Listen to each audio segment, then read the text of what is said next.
Hello all. Thank you for joining us tonight. Welcome to the 7th of 8 virtual conversations in which we'll be exploring different perspectives on the subject of waiting. A big part of Taraneh Fazeli's work centers accessibility. And so tonight during this program, we'll each be introducing ourselves using visual descriptions. My name is Amara Antilla, and I'm the Senior Curator at the Contemporary Arts Center in Cincinnati. I use she, her pronouns.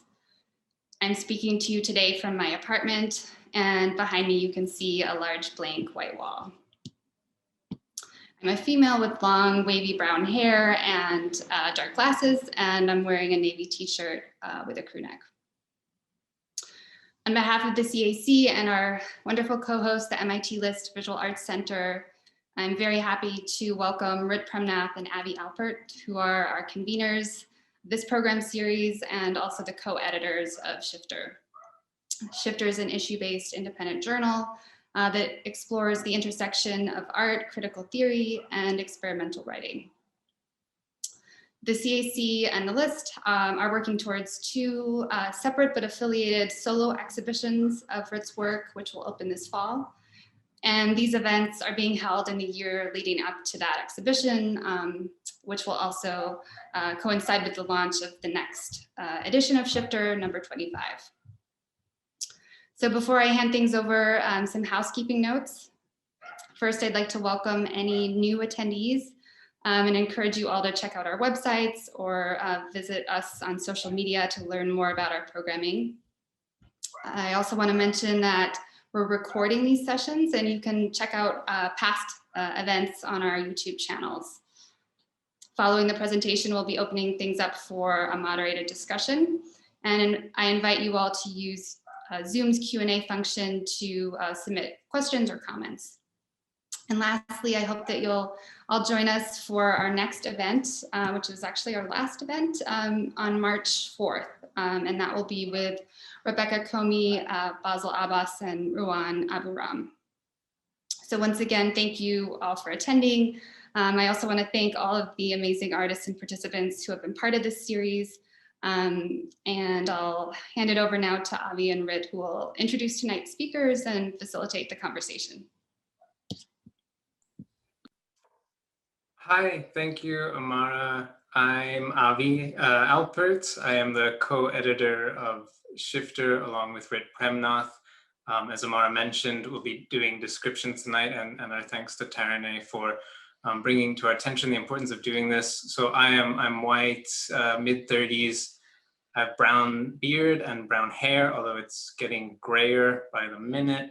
I'm wearing a white long sleeve shirt. There's part of a couch behind me. It's not my couch, but I think it's a nice one. And there's a white wall that has some stucco that maybe you can see. It is a Gainesville, Florida specialty. So thanks again, Amara and Natalie, for helping us organize this series, for curating the shows that Rit was, I'm sure, making up to the moment of the event. And thanks to Emily and Nick and Cindy working behind the scenes to get everything together, and everyone else at MIT and CAC, and all of our presenters, and to all of you out there. So Shifter, as Amara mentioned, is an ongoing magazine that Rit and I edit. For the last few issues, we've been doing the writing for the final issue comes out of public programming, with this idea that we wanted to make a community to think through a topic over time, not just put out a call and have people respond and have the writings and have the issue, but to really think about building something towards the issue, and the issue is almost the culmination rather than the beginning. This is the 3rd project in that series on the theme of waiting.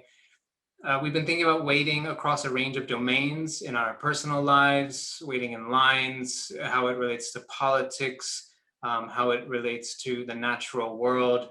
We've been thinking about the range of meanings across those domains, the hope of waiting for good news, the cruelty of waiting for injustice to end, and of course today, waiting to be again in each other's presence. As we, in these different meanings and with these different and often cruel differences of position, continue to wait to meet again, it's been a pleasure to gather over the months with the people here, both new and returning. So again, thank you all. I'll now turn it over to Rit, who will introduce tonight's speakers.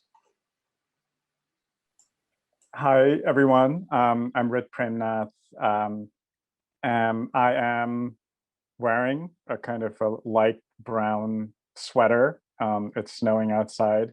I am a little darker than my sweater, and my hair is black, silhouetted against a blurry background, thanks to Zoom. I'm really excited to welcome Jonathan and Taraneh today to speak. Taraneh will be speaking first, followed by Jonathan, and I will read their bios in reverse order, starting with Jonathan. Jonathan Van Dyke is a visual artist based in New York City.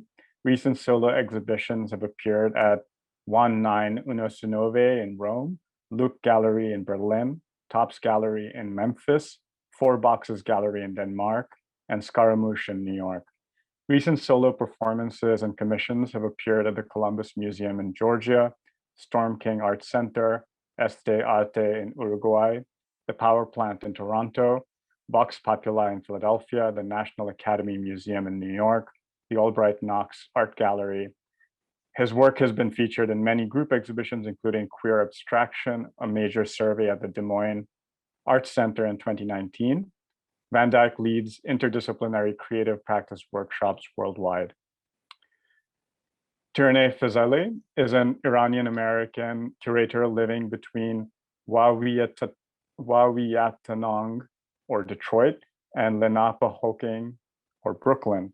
After a decade working at New York City-based arts organizations such as Art Forum, eFlux, Triple Canopy, and the New Museum, in 2016, she became an independent curator. Taraneh is currently working on a book rooted in her peripatetic group exhibition on the politics of health, disability, and care, sick time, sleepy time, crip time, against capitalism's temporal bullying. Both a space for reflection on the project and a field guide for associated approaches within artists, curators, and cultural organizers involved will draw a map towards possible emancipatory futures centered on healing justice, disability justice, racial justice, and climate justice. Taraneh roots her approach to curating and accessibility at the intersection of disability, the disability and diasporic communities she calls home. She's co-director of the Poetic Societies, which focuses on transnational celebratory cultural events to help participants regain ancestral knowledge lost due to migration, forced displacement, processes of enslavement, or colonization. She's also co-founder of Relentless Bodies, a Detroit-based creative disability justice collective for new African and other people of color. With that, I'm going to turn it over to Taraneh Fazeli. Thank you. Hello, hello. Thank you to Avi and Rit for the invitation to be a part of this amazing series. Emily, Amara, and Natalie for hosting us. And Jonathan, I'm really excited to share space with your investigations today. So I'm a light brown-skinned Iranian-American woman in her 30s with black curly hair. I'm wearing a black off-the-shoulder sweater, and I am seated in front of a gray couch with yellow pillows and a warm lamp in the background that's glowing as it gets darker. I'm also wearing long earrings that each have a dark green snake with an arabesque flare. So today I'm on Anishinaabe land in the global Black metropolis known as Detroit. So I just want to take a minute to express my appreciation to these communities for sharing their deep legacies of healing justice. A quick note on my approach to access. So if you registered, the image captions and the full text for my presentation were shared beforehand. And someone will drop that document into the chat now. I also requested that this text remain alongside any posted recording after the event occurs, if you're experiencing it then. And just to note that the images I show mostly do not directly correspond to my words, but are there as atmospheric or contextual background. And at the one point that they do, I will read image descriptions. And brief note on the structure. First, I'll give a little overview of an exhibition. Second, I will discuss some theories on sick and crip time, which waiting is a key part of. And third, I will discuss 2 installations from the show that use the material of waiting. So here we go.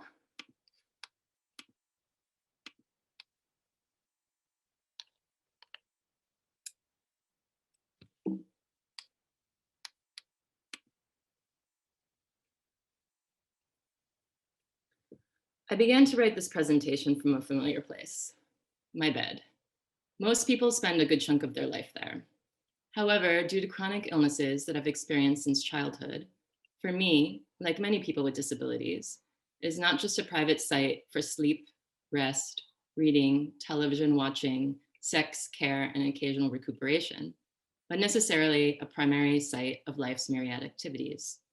I often can't help but experience FOMO, fear of missing out, as I imagine the world outside marching on to a different beat without me.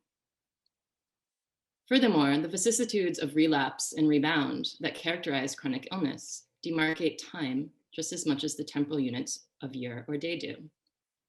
I feel it is important to start off by recognizing my position.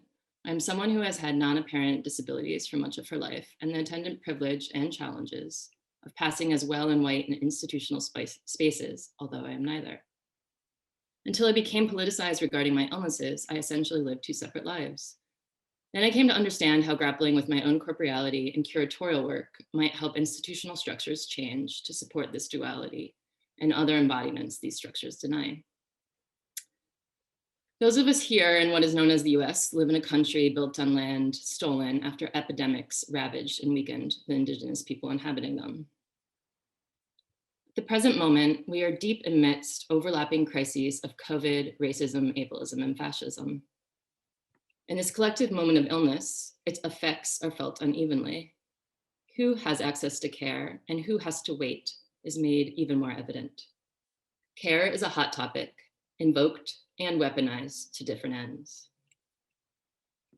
Amidst the unceasing murder of Black people by police, Black liberation warrior Audre Lorde has often been evoked. Quote, "Caring for myself is not self-indulgence, it is self-preservation, and that is an act of political warfare," end quote. Simultaneously, private healthcare costs skyrocket, and a wellness industry that mistakes self-care for luxury pampering services reinterprets this sentiment, leaving out the collective and racialized components.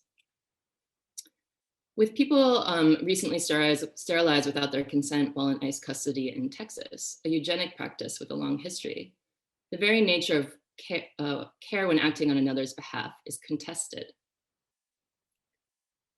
Amidst this, feminists, indigenous, immigrant, Black, disabled, and queer artists investigate how trauma gets expressed while tapping into lost ancestral healing practices through collective gestural, somatic, and haptic experiences. I've been working with artists using these practices through an exhibition on the politics of health, sick time, sleepy time, crip time against capitalism's temporal bullying. It addresses the fact that the failures of biomedicine are felt by some disproportionately due to race, class, gender, disability, ethnicity, and sexuality. Based in an ethic of care emerging from disability justice that values interdependencies and dependencies, artworks within counter the overvalorization of independence in American society. They examine how racialized global capitalism has produced stability in many populations, while at the same time creating bureaucratic infrastructures that support very few people.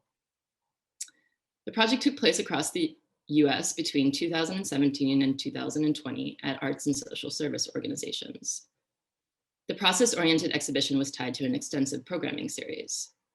At the core of the project was the pairing of artists with community groups organized around sustaining alternative infrastructures of care, such as groups of people with chronic illnesses, young single mothers, women transitioning out of the carceral system, refugees and asylum seekers, and activists experiencing burnout. Participating artists facilitated encounters related to their own lived experiences through listening investigations, movement exercises, the sharing of community healing histories, and more. These programs provided a locus for examinations into relief, resistance, maintenance, repair, and healing. So it's about time. Dragging on, circling back with no regard for the stricture of the work week or compulsory able-bodiedness, sick time is non-compliant. It refuses a fantasy of normalcy, measured by either in or out thresholds, and demands care that exceeds that which the nuclear family unit can provide. While crip time is not the same as sick time, one thing that unites people with disabilities with those in other fluctuating states of debility is that their lives, while a site of extraction for the medical industrial complex, are not deemed as valuable under the temporal regimes of racial capitalism. Sick time, sleepy time, crip time focuses on this temporal state and others that are marked by structural processes of exclusion, as regulation and governance of the body mind is entangled with race, ethnicity, class, religion, and sexuality. And many, honored to be a part of this series that many people address this. One way that these factors are connected is through ableism, which does not only affect disabled or chronically ill people.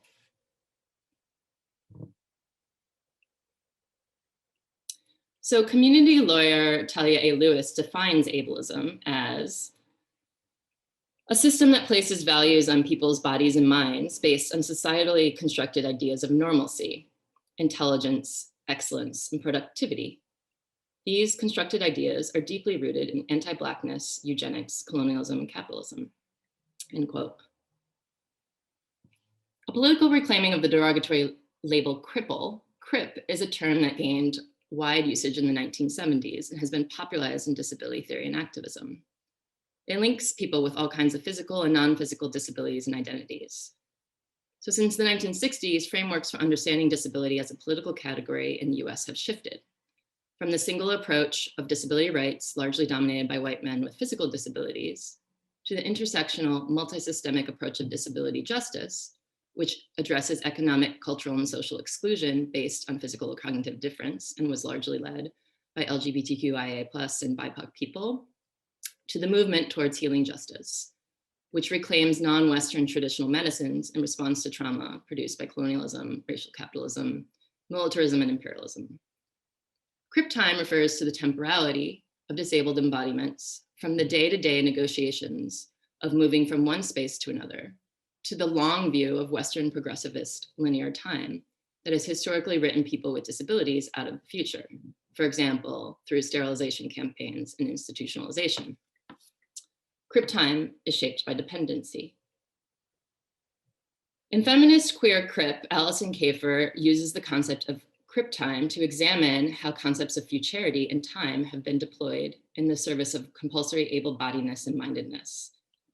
In order to address how some disabled people's desires for medical treatment does not preclude the need to imagine futures where disability can be understood as possible or desirable, Kafer opens her book with the distinction between quote unquote curative time and cure. The former describes the assumption that medical intervention is the only way to address disability, thereby reading disabled people as obstacles to the presumed arc of progress of linear Western time. The latter designates disabled people's varying personal relationships to particular medical interventions.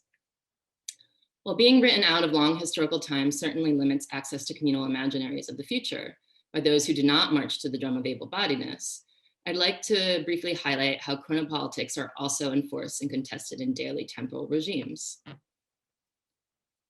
Kafer defines crip time as a way of recognizing that expectations of how long things take should be based on the needs of particular minds and bodies. This in turn would allow us to reimagine, quote, our notions of what can and should happen in time, end quote. In this, her goal is to consider how temporal logics might shift within a more just political framework. So two artists from the exhibition, Constantina Zapansanos and Park MacArthur, work on issues of dependency, contingency, and care from their experiences with disability. For a publication I'll tell you more about momentarily, I asked them to crip a timetable by the so-called US founding father, Benjamin Franklin, that perfectly illustrates the early American moralism around work and emphasis on independence. Tina made their timetable with their partner at the time, Amal Dublin, and referenced the deep temporal regimes of divination via tarot and Greek mythology, while Park literally turned time in the timetable sideways. Tina focuses on the repetition and delay of chronic pain. You can see the repetition of weight. Both center the banal rhythms and intimacy of care. So Lisa Barrister's book, Enduring Time, approaches matters of time and care from a psychosocial perspective. I just briefly want to bring this up. She argues that considering fraying infrastructures, climate change, debt, and widening social inequities that characterize the present, the temporal imaginaries of the post-war period are grounded in a progressive future and flourishing present have failed. Rather than time flowing, time is stuck. Each chapter in her book examines a commonplace experience of enduring time, waiting, delaying, staying, remaining, enduring, and repeating. Barrister argues that care is often a being with in this radically suspended time. Therefore, care is often about an orientation to another in asynchronic time. For example, take certain diseases where there's no quote unquote getting better soon. Chronic disorders, be it schizophrenia, lupus, or PTSD, are characterized by flares or relapses. Time does not charge on, rather it repeats, expands, lags. So good care here must not demand a charge forward to an imagined better future. Rather, it is often about a being with in what may be time that is shaped by affective dullness or pain. So before closing, I'd just like to briefly share 2 installations from the Detroit exhibition that, oriented spatially across from each other, were intended as counterpoints. Both reroute the condition of waiting towards non-institutional reparative actions. One uses a site usually for waiting for the doctor or the medical expert for mutual aid, while the other refuses to wait for an end to harm caused by structural racism, instead reclaiming time lost via collective rest. The slide here presents a view onto a room that looks like a medical waiting room with beige yellow walls, purple chairs in a row, a round clock on the wall, water cooler, trash can, and 2 plants. There are magazine racks hanging on the room's left and right walls that are filled with publications. A column sits in one of the chairs. The waiting room was the exhibition's reading room. It contained a number of historical and contemporary publications on health autonomy and mutual aid. For example, there was the Black Panther's Service to the People manual, plus a new coloring book by former Black Panther and artist Baba Wayne Curtis, who runs the urban farm Feed 'em Freedom. The installation originated from an installation in the first show by Jesse Cohen and Carolyn Lazard with Canaries, a support group and formerly art collective of people with autoimmune diseases and other chronic illnesses. The publication shared poetic ruminations on surviving in and outside of medical institutions, thereby extending the commons of the group outwards. So the slide of the second installation has a caption reading, Nabila da Costa and Fanny Sosa, Black Power Naps, Black Beanbed, and Altar to the Ancestors, 2018. He presents a view onto a low-lit space painted a dark color with pieces of green text across the walls. A large sculpture is in the middle. It consists of shiny golden, crumpled, reflective foil hung in sections from the ceiling to create a circular, calm, nested space filled with thousands of black beans. Bundles of lavender hang upside down from the ceiling above. In the entryway to the shiny circle of beans, a shimmery curtain made of bright, thin, rainbow-colored streamers hangs. So Nabila da Costa and Fanny Sosa created Black Power Naps, an immersive series of Afrofuturist napping stations for people of color, specifically Black people, to rest. It was developed in response to the sleep gap in the US, which articulates how white people on average sleep 6 times better than their Black counterparts. From the Middle Passage to the plantation, there's a long history of strategic disruption of Black people's restorative sleep patterns so as to better subjugate and extract labor from them. The artist created a space where rather than wait for reparations, they have siphoned resources largely from white art institutions to give back stolen time in the form of rest.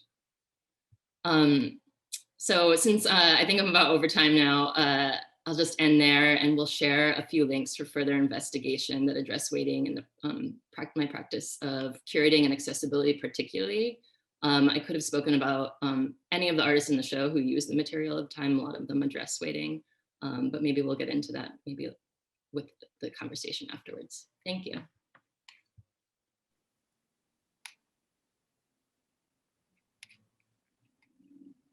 Thank you so much, Taraneh. We'll pass the baton to Jonathan.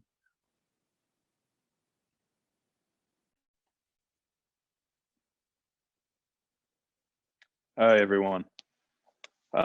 So thank you, Rit and Avi. I've known Rit for quite a while, so really happy to work with Rit whenever I can. Thanks, MIT and CCA Cincinnati. And I'm really delighted to share this space with Taraneh and think about the overlap of our practices.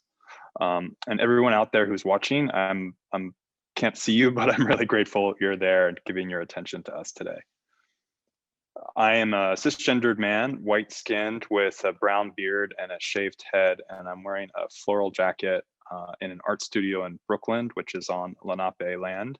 Behind me is a multicolored sewn painting in gray and violet and green tones.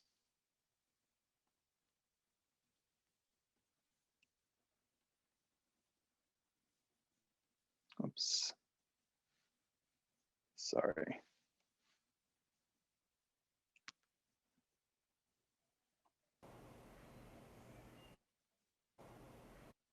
Sorry, I'm just having a little trouble with getting my video to go backwards. Just a minute.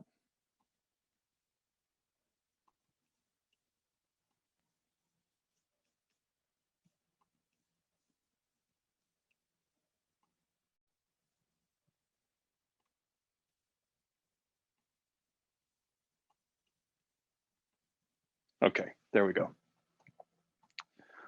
Two notes on the verbal/visual meditation that follows. So first, the images and videos that I'll be showing are short excerpts from works and performances that last anywhere from 20 minutes to 48 hours. The last video I show is a very short clip from a 7-hour video, which is would be typically shown as a projection in a gallery space. And that last video is the only one for which sound is really critical. Second, I want to acknowledge that I'm going to be showing a lot of older Western, mostly religious painting that had a deep impact on me. But I also want to acknowledge the degree to which those very paintings are fantastical visual fabrications, and that they present a whitened history, which includes some bodies while actively excluding others.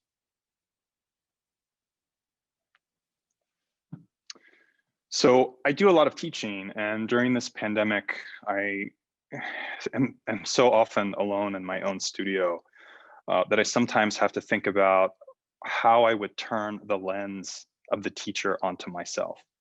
And if I were one of my students, I would ask me, Jonathan, why do you find long pauses, periods of holding still, and this act of what you call sustained observation so compelling? Like in this video from 2008, in which I asked a group of artists to fall asleep in a field of ferns. Sorry. Or in another work made 10 years later, in which I stand outside the windows of a lake residence in northeastern Germany, designed in the 1920s by Hans Schrun for Ferdinand Müller, an art dealer who handled works of art labeled by the Nazis in 1937 as quote unquote degenerate, and who took his collection of so-called degenerate art to this country house to hold it in safekeeping during World War II, waiting it out. I stare into the house's windows until I disappear in shadow. Who and where I choose to enact these performances is enwrapped in a politics. But there's also a certain amount of pleasure in holding still. How did I become so committed to long pauses, to looking at things intently and intensively, to staring into space, or for that matter, to asking others whether they would do the same?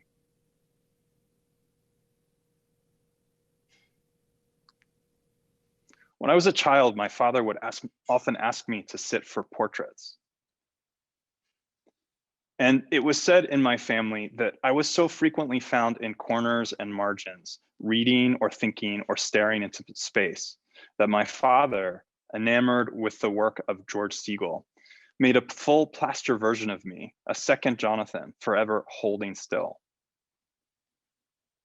Now, as any sitter for a portrait knows, you are both there and not there, both muse and a form in space. But to maintain my silence and stare back also gave me practice in reversing hierarchies, a child staring down a parent. In his 2011 text, The Right to Look, Nicholas Mergeff describes how looking reflects and creates structures of power. You or your group allow another to find you, and in so doing, you find both the other and yourself. It means requiring the recognition of the other in order to have a place from which to claim rights and to determine what is right.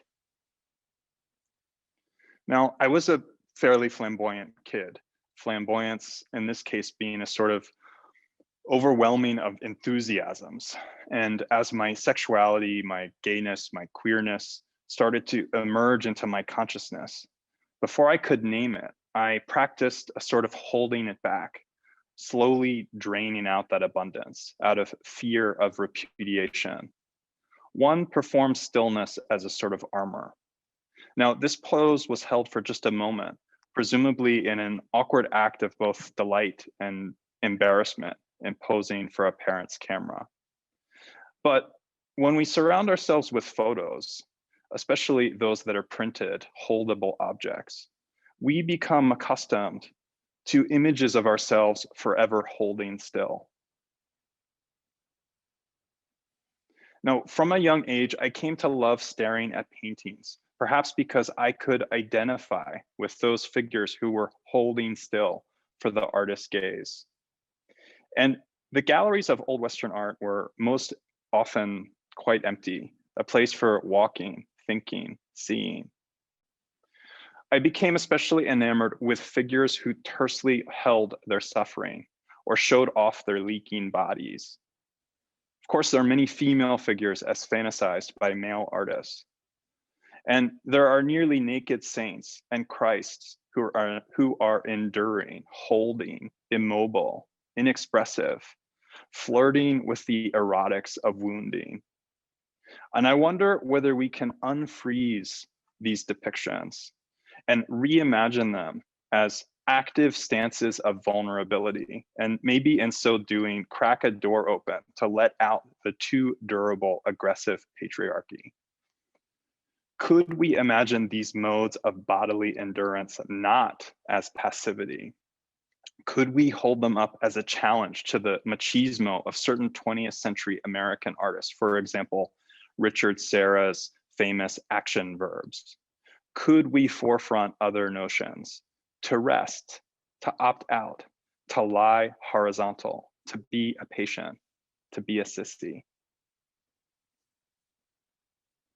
Stillness is not the absence of action, nor is it the absence of change. What if we perform time as lingering, as unfull, especially in an era in which corporations act like friends, promising we'll feel better if we hand over our attention?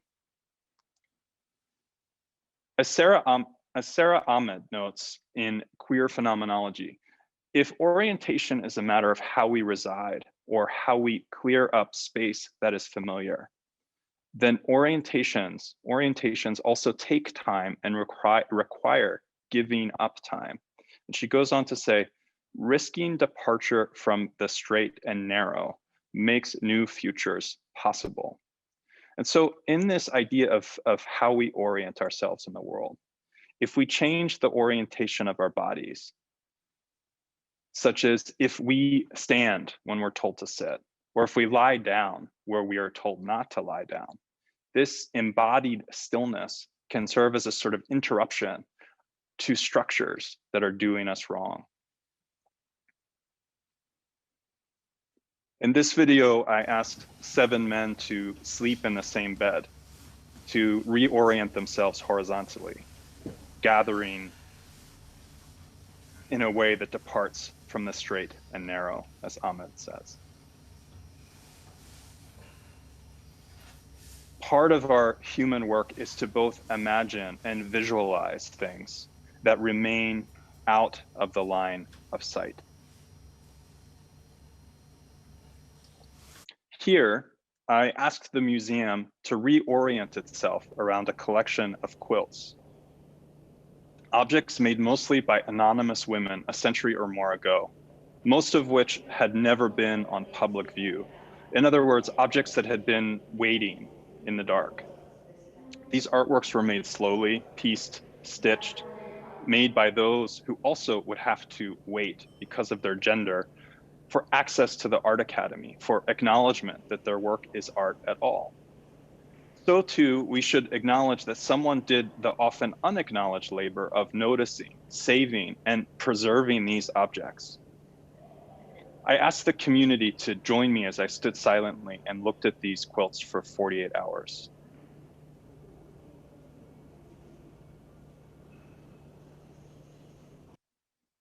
Now, a quilt is also something that touches a horizontal body. And because both of my parents suffered through chronic critical illnesses, from a young age, I was also surrounded by those for whom waiting for the next diagnosis or blood test or lab result was a matter of endurance. So too, I heard too frequently as a kid that gay men would all die from a plague. And so in both cases, waiting became a sort of difficult job. But while the body is still, how might the mind be making? I spent long hours and periods of time with my father, especially in hospitals, sitting next to him in the dark, saying nothing, and found in those moments in which doing very little was enough. I found not pleasure exactly, but presence, the pleasure of being present, doing little together, at least on the surface, so that if you saw a film of these two family members in a darkened clinic, the sound of machines humming, one in a bed, one on a chair, you might think they aren't doing anything. But actually, in a situation such as that, one was beneath the skin getting better, and the other was doing the important job of witnessing that act. Elaine Scarry in The Body in Pain writes of pain's unmaking in relation to acts of creation, and notes that, quote, the story of expressing physical pain eventually opens into the wider frame of invention, Now, in 2017, I had a quite bad accident, and I found that at first, at least, I was strangely at ease, especially when there were visible signs like casts and braces of wounding. It was as if all of those paintings had somehow trained me for this pose. But once those signifiers, once the casts and braces were removed, that recovery was not visible anymore and became far more difficult.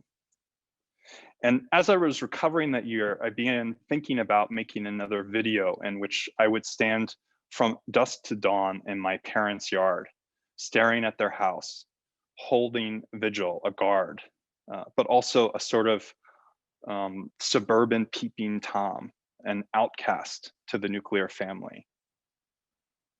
The camera would be placed in the position of parent, as if waiting, looking for someone in the shadows. But at the time, I didn't think I could make this video. It was too personally fraught, and its politics seemed too localized to myself, that I always look for the works to somehow resonate both with me and with the wider world. But then in July 2020, with my father recently passed, and in the holding still of the pandemic and in the full bursting forth of the Black Lives Matter movement, in the more public recognition of the history of sustained violence underlining American history and wealth. And in a summer, last summer, in which more fireworks were purchased than at any time in recent history, I started thinking of those fireworks as a sort of soundtrack of this sort of underlining quality of American violence. And so I thought maybe I could create this performance of staring at my parents' house all night on July 4th, holding my ground among those sounds and explosions. so that on that date, I could perform standing, staring witness in the shadows as an action both personal and political, waiting, and at pre-dusk, eventually, as the fireworks died down, noticing the silence of the humans passed out, asleep, dreaming, getting worse, getting better. And finally, an orchestra of birds at pre-dawn, growing louder, tuning up the sun.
Thank you.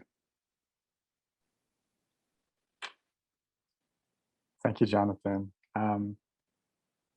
There's just so much to unpack in these two presentations, but I'm going to first just open the floor to Taraneh to maybe respond briefly to Jonathan, and Jonathan to respond back. And in the meanwhile, I want to remind everyone in attendance, please use the Q&A function in Zoom to send us any thoughts or questions or comments, and Avi and I will read those out and moderate them.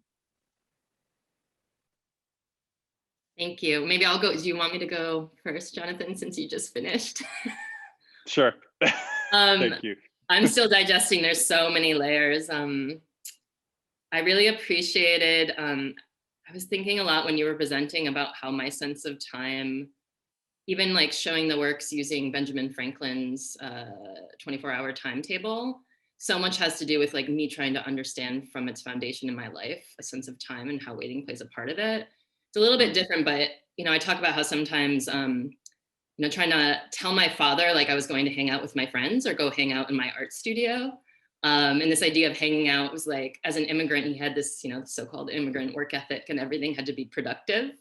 So it was like, hang like a piece of lint on clothing, like what is this? But it very much confused him, like my sense of time being an artist at the time and my sense of time being chronically ill. And so, yeah, I don't know, I was just thinking about my own experience compared to what you were presenting on a little bit personally, but then also like in relation to, and I think we correspond a little bit via email, and knowing some of your work, I was wondering what to expect. But I think with the paintings that you're showing, it's so stark to me how, in my show with over 20 artists, very few of the artworks actually directly represent bodies or image bodies. And so what it means and like what that means based on who is being depicted and at what time and that intentional withdrawal or what you are imaging. But then I was also really thinking about the two pieces that I chose to speak about in my show. And then thinking about the different uses of waiting in your various works in your performance. But this difference, I think you said something about, something that made me think about how when waiting is actually just things happening very slowly, about the body repairing, right? You just can't see it or sense it, which is maybe different than like, I think both The Waiting Room and Black Power Naps are addressing senses of waiting as violence in a way, because of like structures that make you wait, that are not about body or smaller interpersonal relationships. Yeah, and so in that way, there's a sense of like an impulse to reframe or reorient. So waiting is active. So I was thinking about how, when you were talking about what was actually happening, it is active, but it's a much slower duration. Yeah, and maybe I'll stop there. I have lots of other thoughts, but.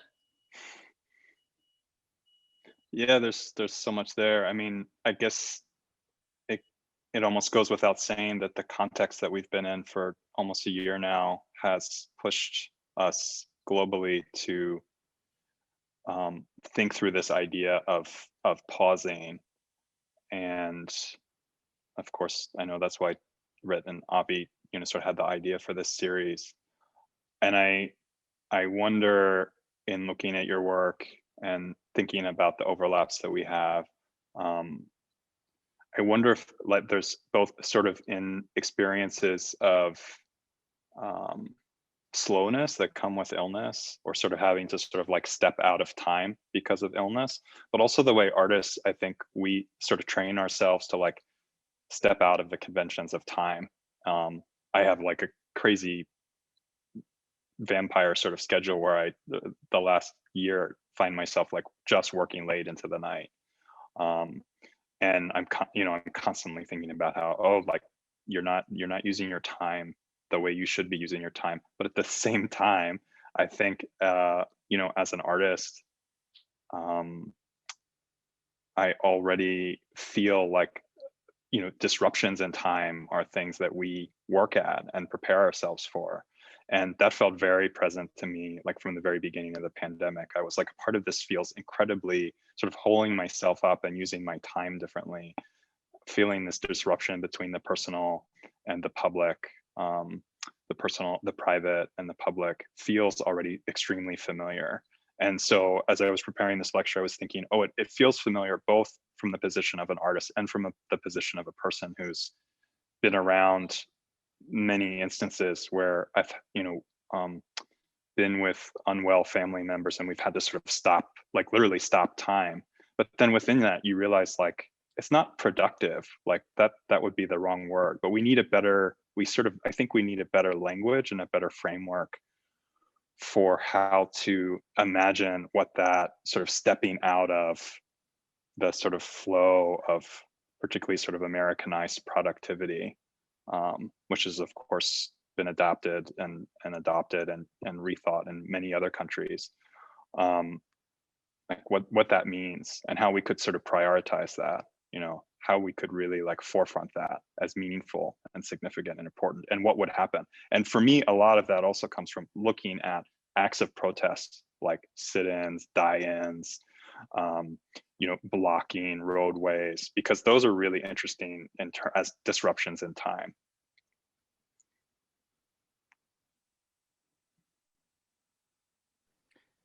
One of the things that you said, Taraneh, that kind of has stuck in my mind, and I'm going to misstate it probably, but you talked about being with others in an asynchronic way, that that those temporalities aren't always aligned, and how does one make space or time for that sort of being with, I guess. And it sort of like struck me too with Jonathan's presentation that there's this aspect of mirroring or empathy or waiting that has to do with becoming first aware of this other temporality, someone else's time, and then finding a way to, in a way, like embody that, to become present in that other time. And it makes me think, of course, about ways of forming alliances, allyship with others who embody time in a different way. And I wonder if you could speak more about that.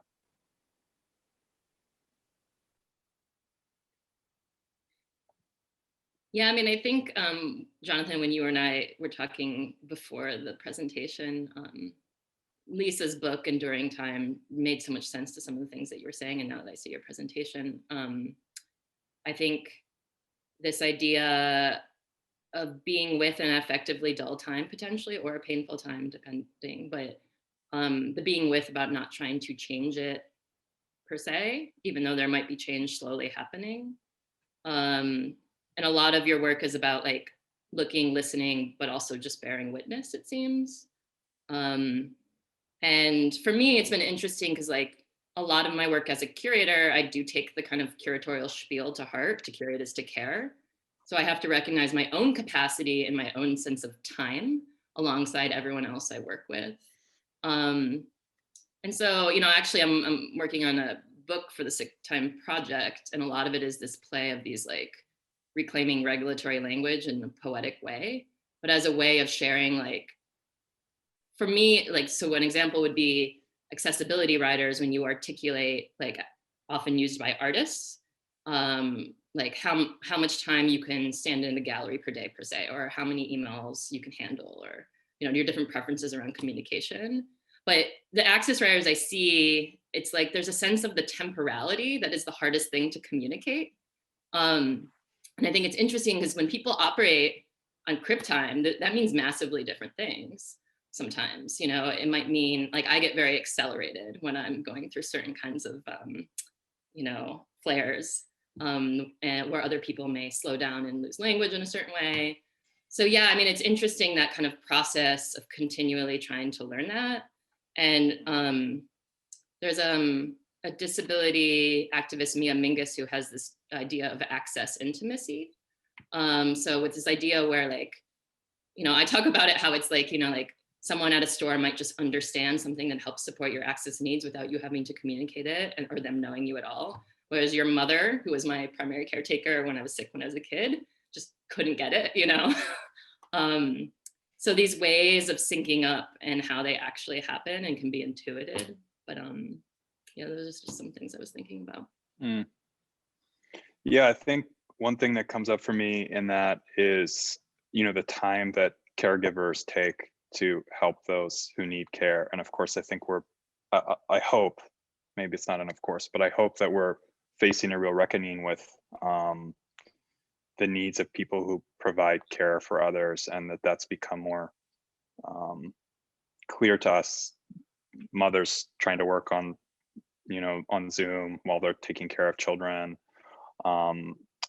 trying to find funding for people who care for others, because that is really a, you know, a full-time job.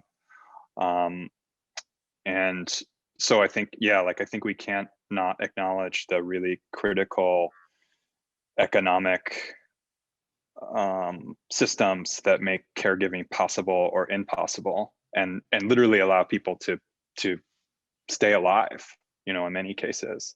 And I think that for anyone who's done a lot of caregiving, like finding time for the self is really complicated. And you know, for those who are being cared for, it's also really complicated because it's hard to get better, right? It's like a lot of work. Like sometimes that standing still is a lot of work. And I know that for me, also, you know, say part of the backdrop of all those performances is just like having this really busy New York life where, you know, we're constantly trying to make money to afford studios and the cost of living here. The difficult economic situation of trying to be an artist at all.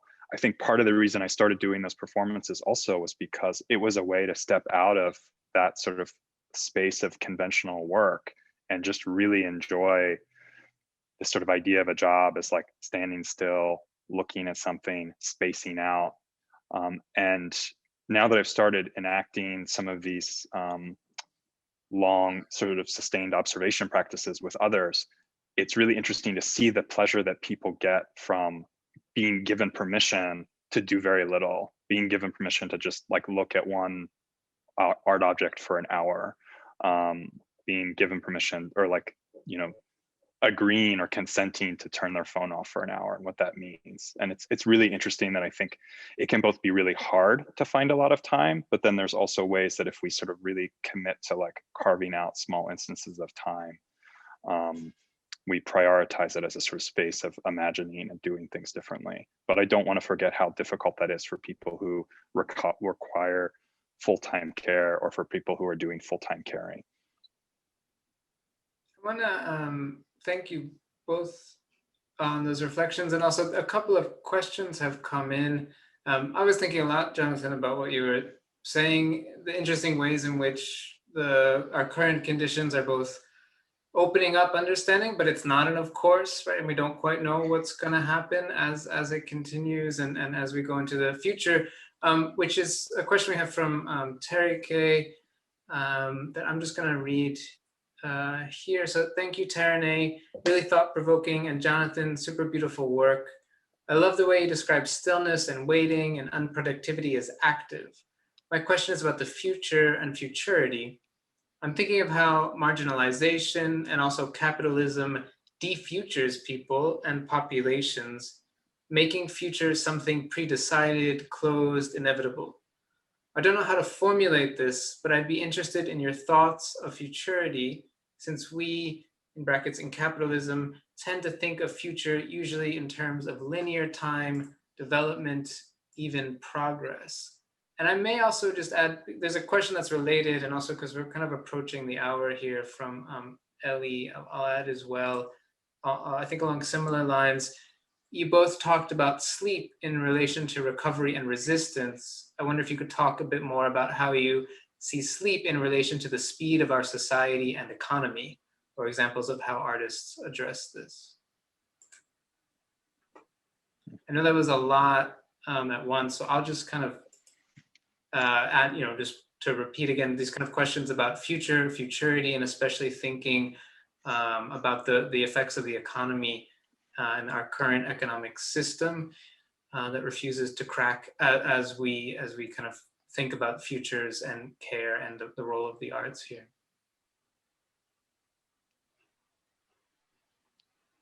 Do you want to jump in first, Jonathan, or do you want me to? I just talked. I'll let you go, Taraneh. Yeah, it was actually, there's little moments. I still have to process the different artworks that you brought up, but even the standing and noting that you're standing in the suburban yard, and as a gay man being out of, these ways of being out of the nuclear American family, right? Or these expectations, and that so much has to do with futurity, right? And I didn't get to talk about it today, but I think in Kafer's book, there's a lot of bringing up also different queer theories of futurity in relation to the figure of the child and how politics are organized around the figure of the child. And I think there's a lot of connections there with disability justice around incarceration and institutionalization. I brought up just what recently happened with ICE and forced sterilization. So these ways that, futurity is written out. But I would also say on that flip side, there's lots of ways futurity is expanded by looking backwards. So I think healing justice, the movement for healing justice, and a lot of these traditional medicines, a lot of this is, one of the artists I worked with in my last show is a Orisha priest, and doing a lot of ancestor work, and also working on crypt time. So the collapse of these two different times as part of their healing process. Yeah, I think at this moment when there's a lot of discussions about decolonial time, the intersection of these things is exciting. I'm forgetting the second part outside of futurity. Avi, what was the? Of which, I think there was a question, sorry, I moved sleep. Category. Sorry, yes, thanks. Sleep, yeah. Yeah, sleep, and I think sleep and rest, so there could be, we could go at length and talk about the difference between these things. And I think I would also go back again to talking about how we're talking about waiting as this distinction between waiting as active or reorienting it versus waiting as actually just an effectively dull time, or a time that doesn't march on. So I think there's, with sleep, we're actually doing many things, but it's a certain temporality that is not accommodated, right? Rest, and then we are not given enough time for sleep. So I think it plays a part in my broader project, where it doesn't necessarily have to do with waiting per se.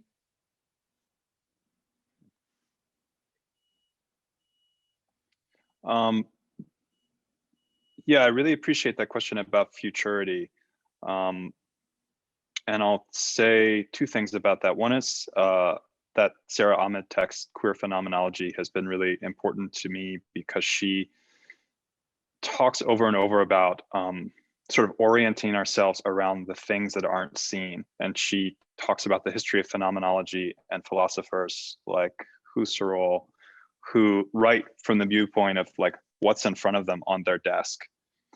And phenomenology being this sort of study of how we experience time and space and place. And she talks about, but as you're reading Husserl, you have to imagine who's behind the philosopher's desk. Who are the women who are like taking care of the house? Who are the people that are making it possible for him to sit there in silence and write this like, you know, in sort of incredibly influential text? And so part of what she's saying about futurity is to sort of like rearrange things, like turning your body at a different position. For example, I think there's a study that scientists believe that play happens evolutionarily because play allows us to turn our bodies in directions that we don't normally turn them in. And it forces us to sort of move our bodies around differently. Disorientation, reorientation pushes us to ask what is behind us? What are we not looking at? If we're turning one direction, we're looking one way, but there's something else that we're not looking at. And so I would focus on around this idea of orientation. I hope I'm being clear here. Asking questions about like, what are we not seeing? What is being left out? And so like Ahmed's text brought up for me when I work with museums, the idea of like thinking of the museum as like a living, breathing, evolving space, not a dead space, not a mausoleum for things, but a place in which to constantly ask what is here and what is not here. So why do we have this art, but we don't have anything made by women in the 19th century? Oh, well, we're calling that craft. Well, what if we call that art? What if we forefront that? What if we, sort of radically rethink what is present and what is missing? So part of like thinking about the future is thinking about what's not there, how to reorient ourselves, how to have, and I think sorry, just as an aside, I think we can learn that from forefronting the experiences of people who are marginalized, people whose voices are not being heard, asking what are we not seeing? And often the issue I think with those who have disabilities is that they're not seen at all, right? Or people who are healing are sort of not seen, people who are incarcerated are not seen. And I think that the second part of this idea, so reorientation being one idea, the second idea being really pushing the idea of play and playfulness, and that sleep, the imagination, the space of dreams, is also a place of the possibility of resting, but your mind is busily reimagining something else and sort of forefronting what dreaming might be, what we can learn from it. So yeah, thinking about play, thinking about reorientation. Thank you both so much. I think there was, well, I don't want to, I'm trying to be mindful also that everyone, there's time and that there's care that needs to be done and that there's the drain of the camera. So as there are some interesting thoughts still out there, I think we'll save them for another time, another conversation. I really appreciate your thoughts and reflections and sharing with us both your practices and your lives, and for everyone out there doing the same and spending your Thursday evening with us. Rid, I don't know if you have anything you want to add. No, I mean, I sort of was at the back. I know Jonathan sort of brought it there, and it brought me back to Taraneh's statement, which was to curate is to care. And it sort of, sorry, Avi, I'm not, instead of closing things up, I'm opening them back up. But it just sort of made me think again about how people are often placed in a position where they experience themselves as being temporally asynchronous, often as being in the past as opposed to being in the present. This sort of idea of FOMO, or you're missing out, right? Like, and there's a kind of chronic missing out in developing countries, that you are literally not in the present in the same present as another group of people. And so to me, that the imagining of futurity or the imagining of the future has a lot to do with reimagining or reorienting our relation to the present. And I won't use the word allowing, because that implies that someone has the capacity to allow someone else in. But I think acknowledging, being cognizant of, recognizing, being aware of other temporalities in the present is maybe a way to open up other futures. That's one way that I think of it, I think. Yeah, maybe I could just quickly add, I think a lot about this just through my own personal lens of like, who has a right to care, and who, in terms of like when there's there's discussions of scarcity of ventilators, right? Like who is written out of the possibility of futurity because of disability, as well as like my family in Iran, who cannot, because of sanctions, get certain vaccines, right? So that is a controlling of futurity. And just a quick tie-in, I loved a lot of what you were saying, Jonathan, and it really hits home for me in terms of like tying it back to like Tina and Park's timelines, the idea of this like the autonomy myth, right? And who can afford it and who hasn't been able to, and how that is changing in this past year drastically, as there's this like rise of mutual aid where that kind of forms of care have been in many communities for a long time. So just tying it back to what you're saying is not recognized or seen, or who we lean on. I really appreciate that. Any last words, Jonathan, before we close up?